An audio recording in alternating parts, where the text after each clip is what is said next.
Good morning students. SRS tutorials में आप सभी का स्वागत है। आज हम लोग पढ़ेंगे हिंदी व्याकरण। क्लास 1 to 8 सभी बच्चे पढ़ सकते हैं, इसको जान सकते हैं। सबसे पहले आज हम लोग पढ़ेंगे भाषा, लिपि और व्याकरण। क्या पढ़ेंगे? सबसे पहले हम लोग भाषा, लिपि और व्याकरण पढ़ेंगे।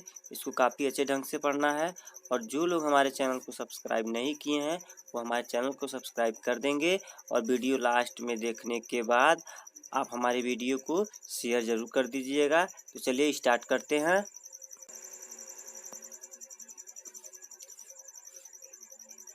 मनुष्य बोलकर अपने भावों को व्यक्त करता है तथा आवश्यकता पड़ने पर वह लिखकर भी मन की बात को स्पष्ट करता है। इन दोनों का मूल आधार भाषा ही है। यानी जो व्यक्ति होता है अपने भावों को क्या करता है? बोल करके, ठीक है, जैसे ही उसको आवश्यकता पड़ती है उसके हिसाब से बोलता है, उसको पढ़ता है, लिखता है और उसको स्पष्ट करता है। इन दोनों का मूल आधार क्या होता है? भाषा ही होता है। भाषा शब्द भाष धातु से बना है। इसका अर्थ है बोलना। मनुष्य जिन ध्वनियों को बोलकर अपनी बात कहता है उसे भाषा कहते हैं। भाषा वह साधन है जिसके द्वारा मनुष्य बोलकर, सुनकर, लिखकर व पढ़कर अपने मन के भावों या विचारों को आदान प्रदान करता है। अब हम लोग जानेंगे कि भाषा के रूप कितने होते हैं। तो भाषा के दो रूप होते हैं, एक होता है लिखित भाषा और दूसरा होता है मौखिक भाषा। तो सबसे पहले हम लोग जानेंगे कि लिखित भाषा क्या होती है, उसके विषय में हम लोग जानेंगे। ओके, तो चलिए जानते हैं, ध्यानपूर्वक सुनिएगा। जब हम दूर बैठे किसी व्यक्ति से अपनी बातें लिखकर व्यक्त करते हैं तो उसे लिखित भाषा कहते हैं। यह भाषा का अस्थायी रूप होता है। ये लिपि पर आधारित होती है। इससे अपने अस्तित्व को सुरक्षित रखा जा सकता है। यानी भाषा का अस्थायी भाव इसलिए होता है क्योंकि जो चीज़ें हम लिख देंगे वो अस्थायी हो जाएगा। जैसे आप अभी बोलोगे कोई भी बात, तो जब बोलोगे तो ख़त्म हो गया। यदि उसको लिखे नहीं तो क्या बोले क्या नहीं बोले वह समाप्त हो गया। यदि उसी चीज़ को आपने क्या कर दिया? लिख दिया, तो आपका वह अस्थायी हो गया और सुरक्षित भी हो गया। जैसे ग्रंथ, पुस्तकें, अखबार, पत्र, पत्रिकाएं आदि, इन सभी चीज़ों को हम लिख करके आज रख देंगे। कोई भी चीज़ है उसको लिख करके आज रख देते हो तो वह आने वाले दिनों में भी दिखाई देगा, नहीं तो वह नहीं देगा। जैसे ग्रंथ के विषय में कैसे हम लोग जानते हैं? क्योंकि वो बहुत पहले आप लोगों को लिखा हुआ मिला है। यानी बहुत पहले लोगों ने उसको क्या किया है? उस पुस्तक को लिखा है, तब आज उसके विषय में हम लोग पढ़ पाते हैं और जान पाते हैं। ठीक है, जैसे पुस्तकें यदि कोई बोल दिया तो वो ख़त्म हो गया, और जो कोई लिख दिया तो वो आपके पास हमेशा क्या रहेगा? पड़ा रहेगा। यदि लिख करके आया नहीं होता तो आप लोग किताब पढ़ नहीं पाते। किताब में जब कुछ लिखा नहीं होता तो आप कैसे जानते? नहीं जान पाते। तो किताब में लिखी हुई बातें को हम बहुत अच्छी ढंग से समझते हैं और आवश्यकता पड़ने पर हम उसको अच्छी तरह से पढ़ भी लेते हैं। अखबार देखते हैं लिखा हुआ होता है और उसको पढ़ करके अच्छी तरह से हम समझ जाते हैं। यदि ज़रूरत पड़ने पर किसी को हम वो दिखा भी देते हैं। और टीवी चैनल में आप लोग देखते हैं तो तुरंत क्या हो जाता है? वह ख़त्म हो जाता है। पत्र किसी को भेजना है, लिखित रूप में भेज देते हो, और लिखित रूप में भेज देते हो, ज़रूरत पड़ने पे तुम्हारा पत्र तुमको क्या करता है? दिखा भी देता है कि तुम इस पत्र में क्या लिखे थे। ओके, ऐसे बहुत सारी चीज़ें होते हैं जो लिखित भाषा में प्रयोग किए जाते हैं। अब हमको आशा है कि आप लोग लिखित भाषा को अच्छी तरह से समझ गए होंगे। ठीक है, जैसे तुम किसी कॉपी को लिख दो या कोई डायरी उसमें कुछ लिख रहे हो, ज़रूरत पड़ने पर उस डायरी पे तुम क्या करोगे? खोलोगे तो उस डायरी में तुम्हारा जो चीज़ लिखे रहोगे वो आपको क्या हो जाएगी? मिल जाएगी। अब आते हैं सेकेंड जो है आपका मौखिक भाषा क्या होती है। इसको भी बहुत पढ़ना बहुत ज़रूरी होता है क्योंकि बहुत इम्पॉर्टेंट होता है। कोई भी टीचर आपसे पूछ सकता है और ये इसको छोटे लाइन में आप याद कर लेते हो तो आपके एग्जाम में आएगा तो उसको आप क्या कर सकते हो? लिख सकते हो और आपके नंबर मिल जाएंगे। चलिए देखते हैं। जब हम अपने विचारों को बोलकर या सुनकर व्यक्त करते हैं तो उसे मौखिक भाषा कहते हैं। कितना छोटा सा इसका परिभाषा है कि जब हम अपने विचारों को बोलकर या सुनकर व्यक्त करते हैं तो उसे मौखिक भाषा कहते हैं। यानी जो हम बोलते हैं वही हमारा मौखिक भाषा कहलाती है। इसमें दो व्यक्तियों के बीच में बात हो रही हो और तीसरा भाषण से अपने विचारों को बताए, तब मौखिक भाषा का ही प्रयोग होता है। यानी दो व्यक्ति क्या करते हैं, आपस में बातचीत करते हैं, तीसरा उसके विषय में बताता है, तो मौखिक भाषा के रूप में क्या होता है, प्रयोग होता है। मौखिक भाषा का सबसे अधिक प्रयोग नाटकों में होता है। नाटक तो आप लोग जानते होंगे कि जैसे आप लोग देखते होंगे फिल्मों में दिखाया जाता है, वहाँ पे एक्टर क्या होता है, कोई भी चीज़ें किसी के विषय में कुछ बोलना होता है, जैसे कोई राम बनता है तो कोई राधा बनता है, कोई कृष्ण बनता है, कोई रावण बनता है, तो उसके जो आवाज़ होते हैं उसको बोल करके बताता है कि ऐसा है तो ऐसा है, या किसी फिल्म का डायलॉग होता है, ये सभी चीज़ें मौखिक रूप में बताते हैं। हम भाषण देते हैं तो भी आपका क्या होता है, मौखिक रूप में होता है। कोई नेता है, आपको भाषण उसकी सुनते हैं तो भी आपका मौखिक ही होता है।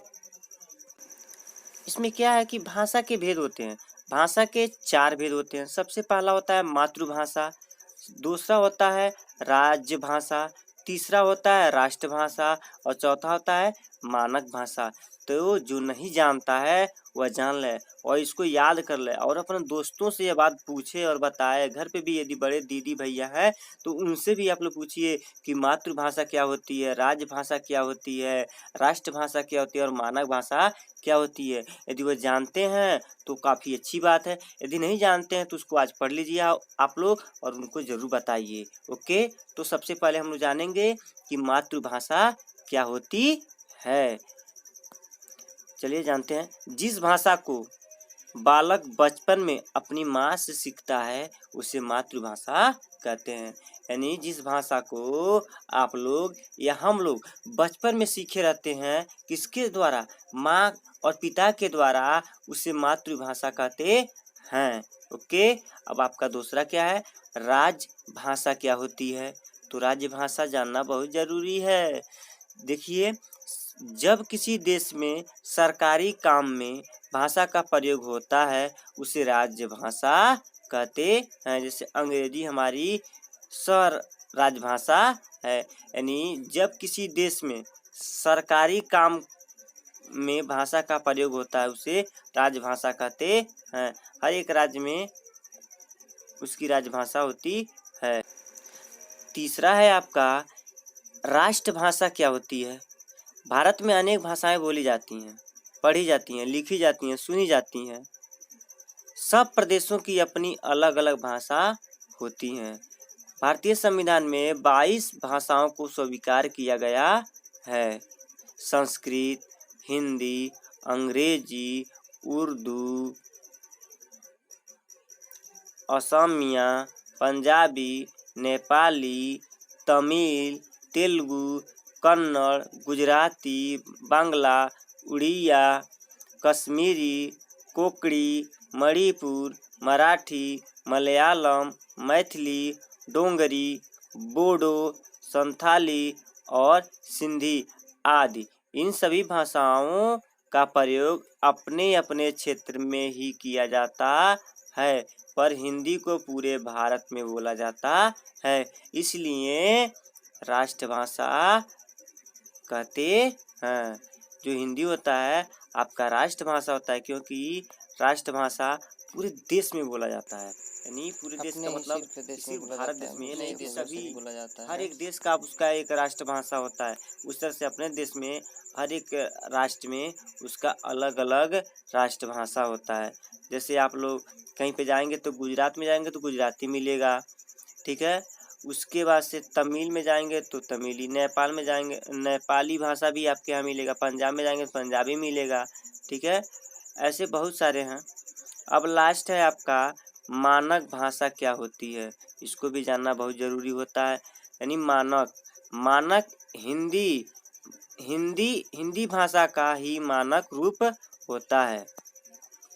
इसे शिक्षा कार्यालयी का मतलब होता है कार्यालय, यानी कामों में प्रयोग किया जाता है।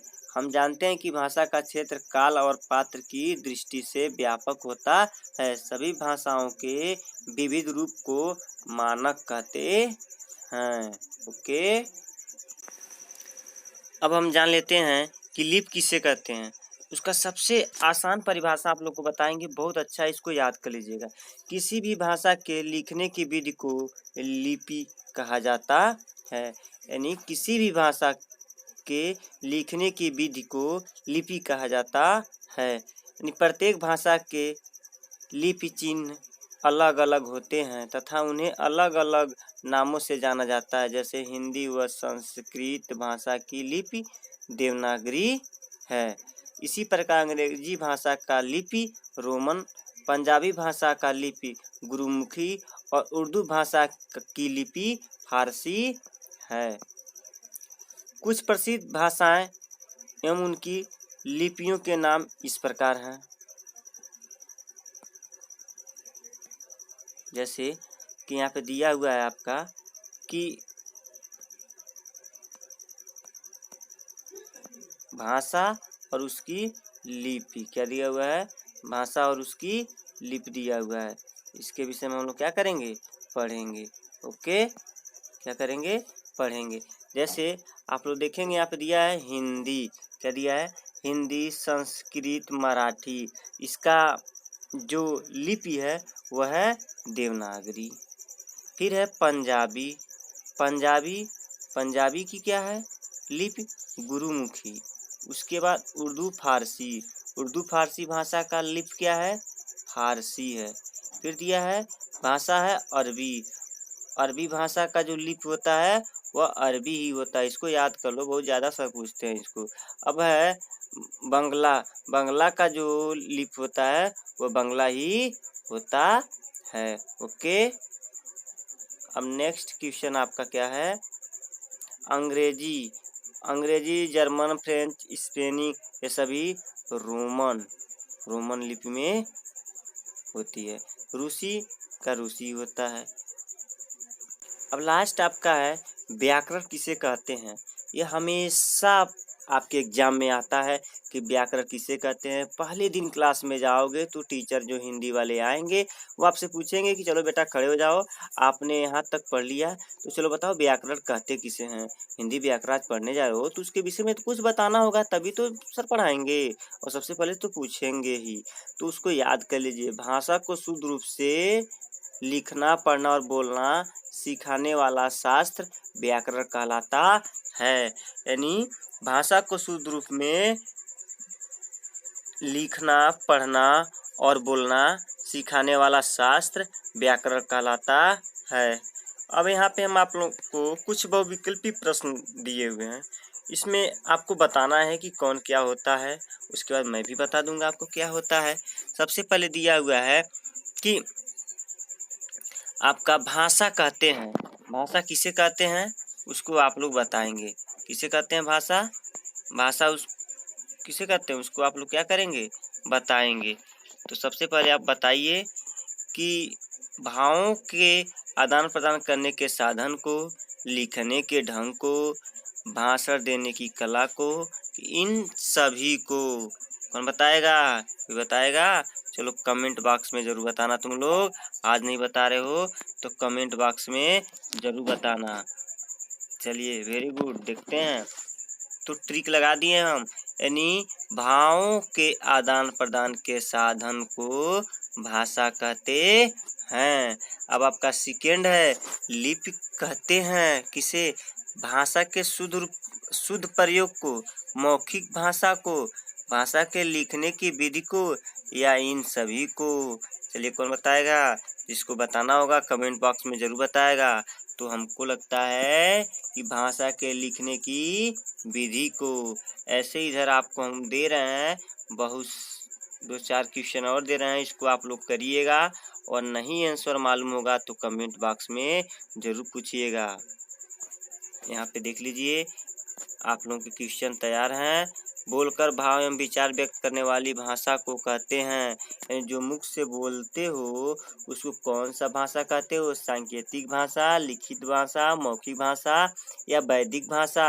मुस्कुरा रहे हो तुम लोग, हम जान गए कि तुम लोग जान रहे हो कि जो बोल रहे हैं वो कौन सी भाषा है, तो बताना जरूर।